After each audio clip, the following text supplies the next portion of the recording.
this is Jovanka from JovankaCiares.com, and today I have a super special guest. We are going to talk about men's health. We are going to talk about all things wellness and about his journey through it, and especially with plant medicine and herbalism. And as you know, I am really passionate about that. And without further ado, I am here to introduce Mr. Ricky Williams. Hello, thanks for having me. Thank you I'm, so much for I'm, ex- being here. I'm excited because these are, topics that I really enjoy talking about because I've lived them. So it's Absolutely. easy. Yeah. So first and foremost, let me tell you, for those few of you who may not know who Ricky Williams is, he is an American former football running back who played 12 seasons at the National Football League. He also played college football for the University of Texas, where he was a two-time All-American and won the Heisman Trophy. He's also a medical cannabis advocate, a yoga instructor, a trained herbalist, and the co-founder of KEWL Wellness, an herbal wellness company he co-founded with his wife, Linnea Myron. Once again, thank you for being here and welcome. Yeah, thanks for having me.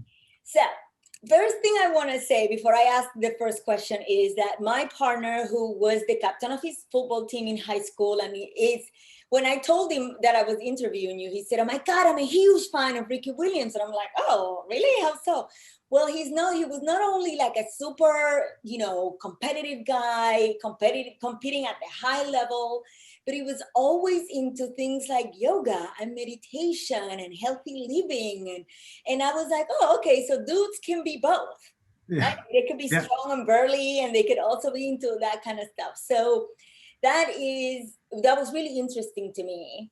And then when I was researching about you, the bio on your website said that you were a former NFL player and a Heisman Healer. So I Yes. want to first ask you, what does that mean? How did you come to be that? So we got the phrase from an article that was written a couple of years ago. I did an event in Detroit where it was an investor event where I was pitching real wellness to investors. And I think for a lot of people, it was their first time learning or realizing that that I'm a trained herbalist, that I've actually spent the time and the energy to acquire some set of knowledge about herbs. And also, I've taken a lot of certifications in body work. I found something called craniosacral therapy while I was playing football in Toronto, and it totally it changed my life. And when I find something that's mind blowing, I just want to dive into it and really absorb it. And so I started studying it, and I loved it so much that one of the off seasons while I was playing for the Dolphins, during our off-season training, I was going to school. I was going to massage therapy school to get my Oh, that's license. awesome.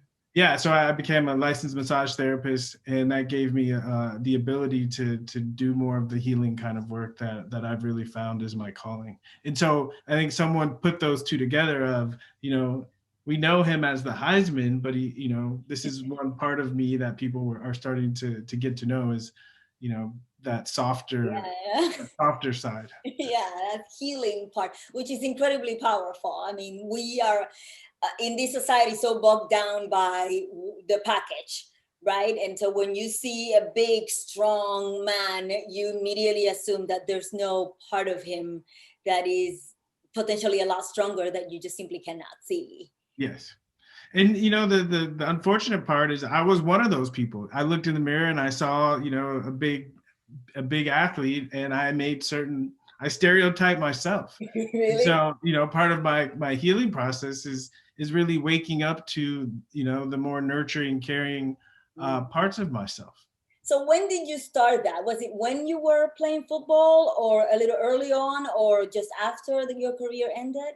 I think through life, and I reflect back a lot, and I think when I reflect back on life, I see that there were signs, there were signs all along the path, but it's not something that really woke up in me until until I was 27 and a half. And it was funny the way it dawned on me because it was a surprise. In my mind, my mental processes where I started thinking about being a football player and realizing that it was fun and I was good at it, but I didn't feel like I was really making a difference in the world. And I felt like what I was doing mostly was distracting people for 3 hours on a Sunday. And that didn't feel good to me. And I started to get this longing for, I need my life to be about something more. And it led to a quest where I let go of my identity as a football player. And I started traveling around the world as a question mark of, I don't know who I am now. And just to see what experiences, drew themselves to me.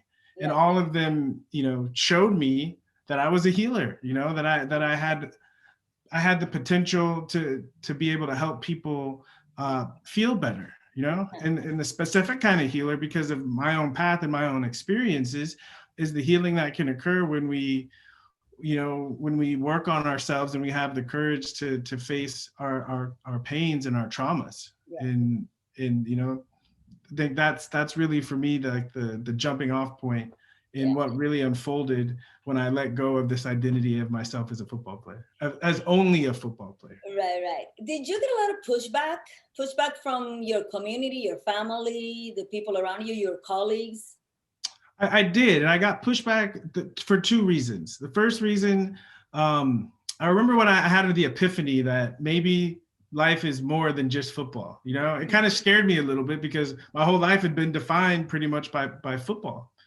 And so it was a scary thought, but at the same time, it was an exciting thought. And so I shared it with some of my closest friends that, I'm really thinking about walking away from football and doing something different. And they were all like, "Are you crazy?" And the whole nother story. And then the other reason I got pushback is the way that things went down is after I retired, it was made public that I failed a drug test for cannabis. And that's how really the myth of Ricky Williams and cannabis all started. And the story that was told is Ricky Williams retires to go smoke pot. And that was only partially true.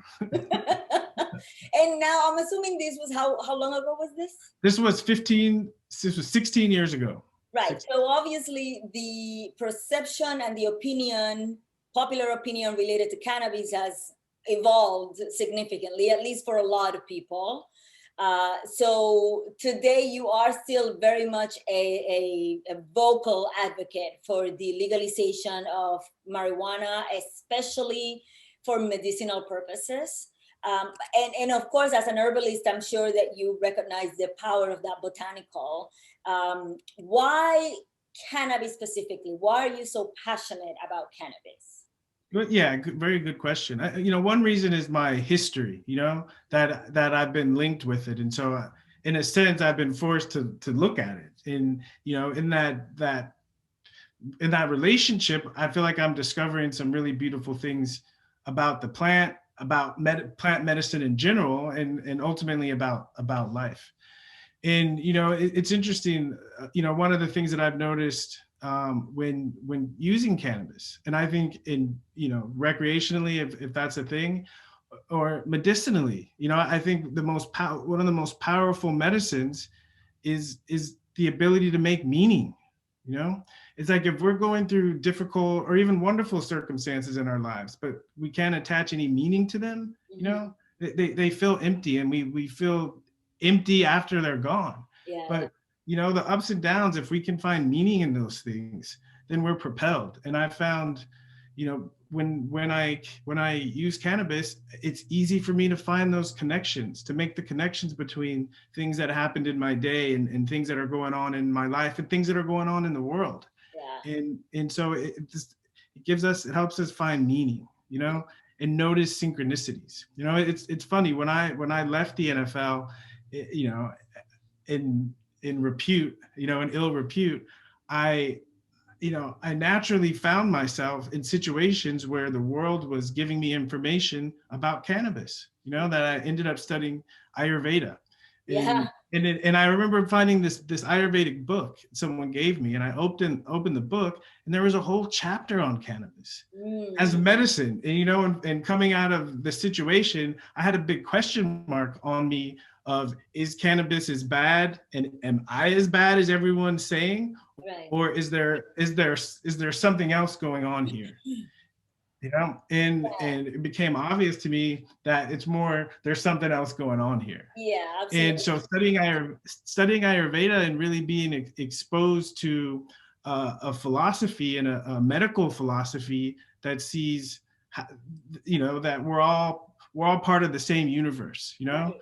and that Ayurveda is very much about, you know, understanding qualities, you know, that there's hot and there's cold, and if Right. something is too hot, if you add cold, it'll come back into The balance. balance. If something is too cold, you add heat, it comes back into balance. It's common sense, you Common know? sense, And absolutely. this idea of even a way to look at the world, to understand what are the qualities of these herbs, what are the qualities of what I'm putting into my mouth, what are the qualities of the people that I'm taking in, you know, in conversation, what's the quality of the furniture in my, you know, just to Yeah, start to appreciate that it's all one. yeah.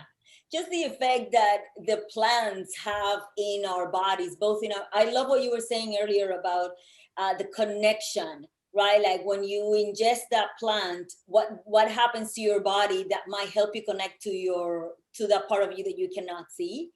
And not only Ayurveda, traditional Chinese medicine, Western herbalism, they all talk about that amazing connection with mind and spirit. And if we can allow these botanicals to help us find a better connection, then hopefully our bodies can restore balance and heal eventually and whatnot. I love, love, love what you're saying.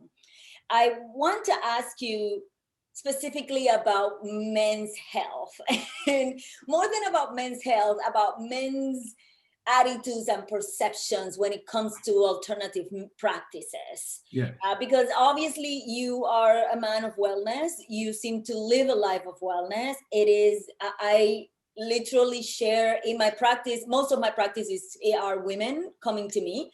I rarely have a man come to me, and I think it's because they either don't believe or don't know enough or don't have anybody kind of pushing them to tell them, hey, there's other alternatives. So I guess my question is, what would you say to a man that will be listening to us and go like, like all of that is great, but that's for ladies, or that's for like really ill people, like people that are really struggling with severe life-threatening diseases, but that's not me. Like Yeah. I'm still a dude and I'm just gonna do things. Yeah. You know, that's a really good question, and I've thought about this a lot over the years, and I think there's a couple of answers.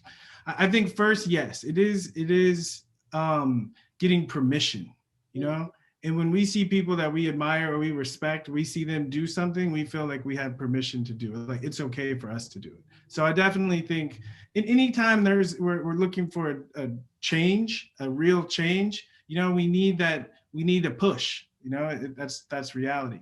Yeah. And I think, you know, what we're experiencing big picture is, and people are talking about it in a lot of different ways, but really the rise of the feminine. And this doesn't only mean women, this means men, and, you know, instead of projecting, because, you know, we're all masculine, we're all feminine. Instead of men projecting the feminine onto that's for women, you know, we start to own it and integrate it ourselves. Okay. So I think, but we need leaders, right? We need men that are willing to lead the way and Be as more men like you. yes, exactly. And again, it's interesting because this is something that is so new that it's something that's men are having to wrestle with, and so a lot of us, you know, we fail. I know, you know, my younger years, you know, I failed badly, but I learned, and so it's about, you know, finding role models that can hold the masculine and the feminine and do well with it, you know,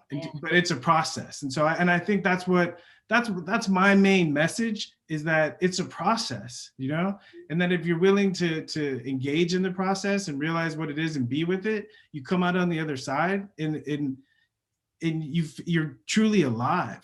You're Right. truly alive, you know. Right. So And I think that's part of it, and I think that's a big part of it, and I think uh, also, I think because I was the same way. I remember the first time I took a yoga class, you know, it was part of my Ayurvedic study. You know, the teacher said every Tuesday and Thursday we're going to take a yoga class because you guys need to learn this stuff. And I was like, yeah.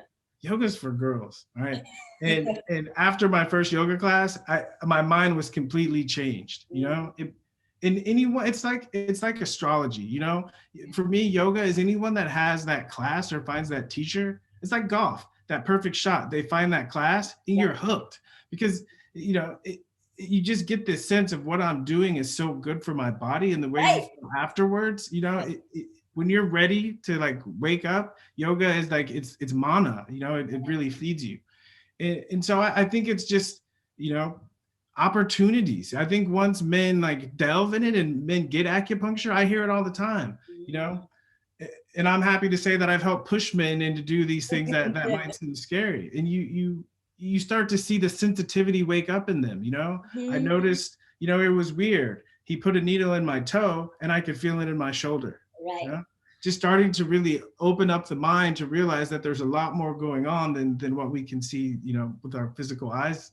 Right. And the Yeah. reality is that you don't have to tell anybody, right? Like you can just go to the yoga class. Nobody knows, that you're there. Nobody's going to judge you. You can go to the other end of town if you need to. And then once you get out of there, you're like, I'm going to care a little less about what people think It's, because I this mean, makes me it's feel a process. I mean, again, I used to care what people thought, and then I had the experience of realizing that, you know, if I care what I think, I have more control over my happiness. If I right. care what other people think, my happiness is always dependent on other people and how they think. So And true. yeah, So, and so so I true. just, you know, it was more of a practical choice for me of realizing, okay, if I want to be happy, Yeah, I need to start caring about what I think about me. absolutely. Yeah. Ricky, do you have any specific or favorite herbs that you use to keep you for vitality, for energy? Maybe something that you would consider to be a quintessential man's plant that you want to use every time you're feeling less energy or you need to, an oomph. You know, this is a fascinating question.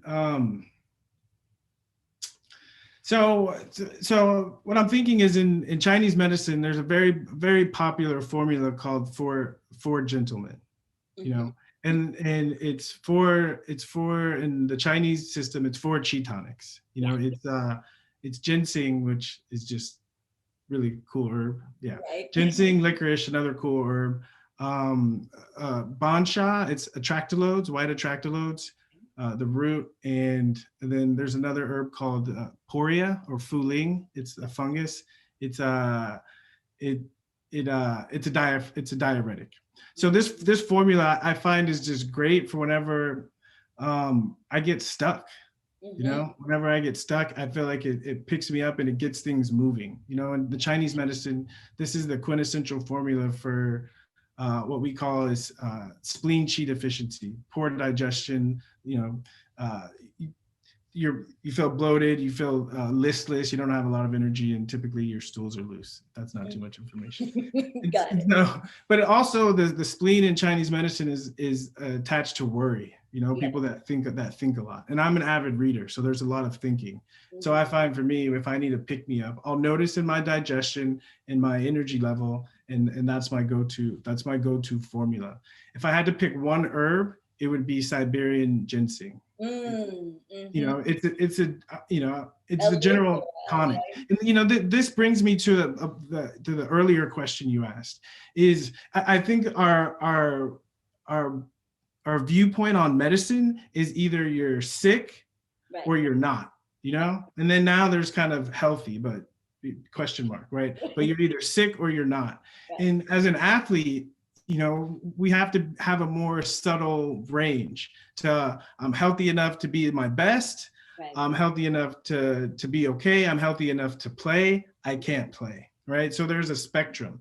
And so for me, I didn't think of I'm healthier or I'm not. I thought about how do I get myself to perform the most optimally, Got right? it. And so, you know, even if I had an ankle injury, you know, from a Western point of view, they would say there's an injury, there's trauma, all this stuff. For me, I say, okay, how do I take care of my ankle so that I can, if I'm good, well enough to play, to get the most out of my performance? Yeah. And so that for me, that was my natural way of thinking about things.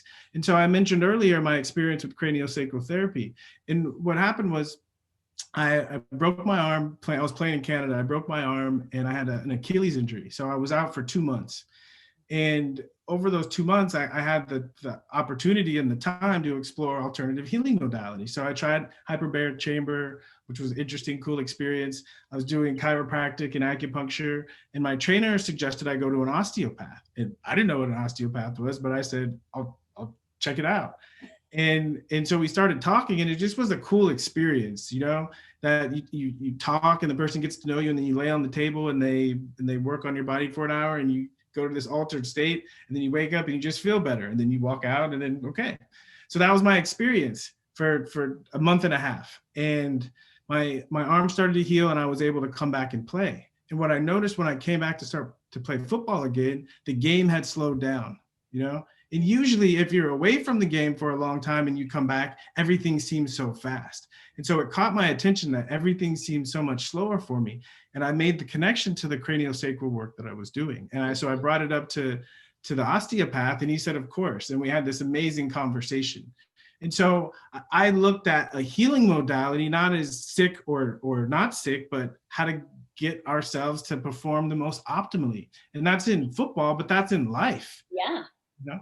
Absolutely. You don't need to be an athlete, a professional athlete. I also want to point out the one little thing you mentioned when you went to the osteopath, that he got to know you. Yes. Which is something that unfortunately Western medicine, and that's a topic for another conversation, but Western medicine doesn't allow. There's many reasons for that, but doctors spend a minimum amount of time with you. They don't really know you. They might know the bone that broke, but they don't know anything else about, your stress levels or the diet that you consume every day or whatever you're doing to reduce inflammation or, therapy, anything. And and that has always been a big problem for me, that there needs to be a better relationship between that healer, whether it is a doctor or an osteopath, an Ayurvedic practitioner, an herbalist, whoever it is, and that person in front of you that's looking for healing. So thank you for mentioning that. Yeah. Ricky, you have a company called Real Wellness, and you offer a variety of products. Some of them are CBD, some of them are not. Tell me a little bit about the bulk of the product and the type of products that you offer. So I'll add like a little, like kind of like founding story. Mm-hmm. I started studying, herbalism back in 2004. And one of the things I did when I was studying Ayurveda, I was in Northern California and I had a medical wreck. And so I had, a couple pounds of cannabis flower, and I worked in the Ayurvedic herb lab. So I would bring home the herbs, and I started experimenting with Ayurvedic formulas and adding cannabis to the formulas, topicals, and I made this amazing ghee. So I started experimenting. That was my first time kind of playing in that space. And so fast forward, after I retired from the NFL, and I started thinking about, if I'm going to do something in the cannabis space, what do I want to do? And I flashed back to sitting in my kitchen, making ghee. And so I started Real Wellness, and we started off actually in dispensaries.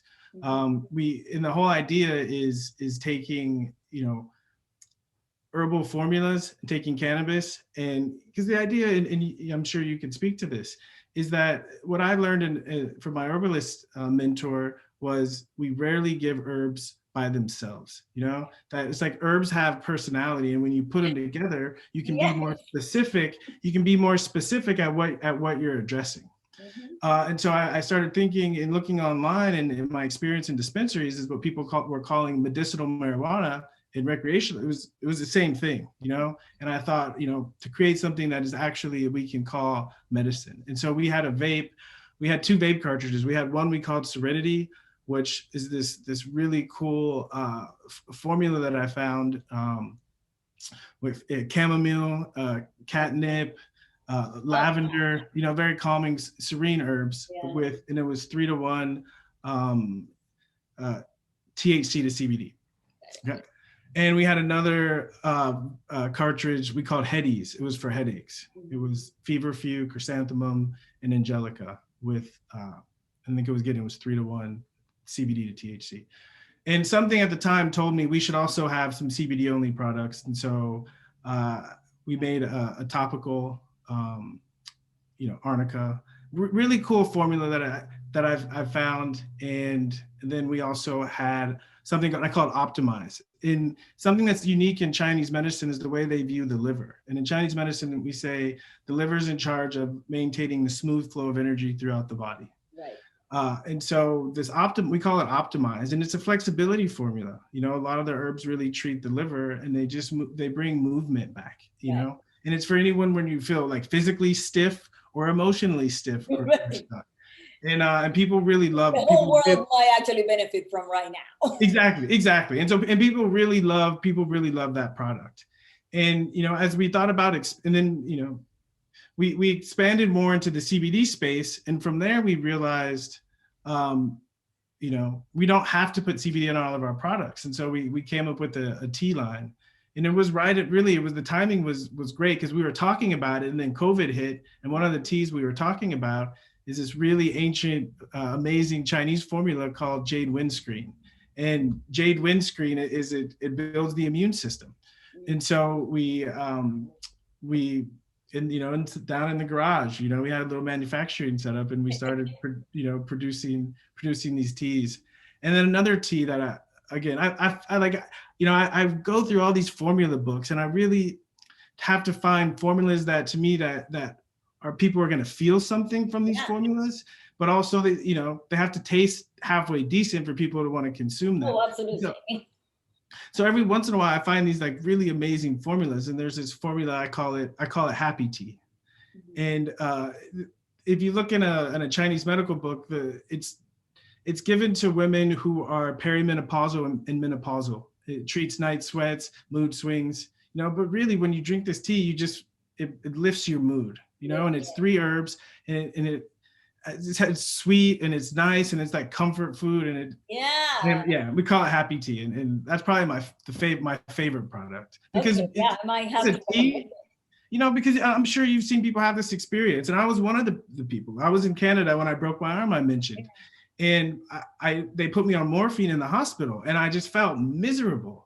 And so my mind was open to trying something different. And my neighbor suggested that I go to the homeopathic apothecary down the road and get some arnica, you know, little sugar pellets. And I was like, whatever, but I'll try it. And I took 6 of those sugar pellets, and I didn't have any pain. I didn't have any pain. And so something in me was like, okay, maybe I've been sleeping on the power of herbs. I think all of us have, and that's part of the reason why I became who I am today, is because I had my own healing journey. And then when I was like, why is this information not everywhere? I try to turn that anger into advocacy and spread the word to as far and as wide as I possibly can. And that's also part of the reason why I wanted to talk to you about it.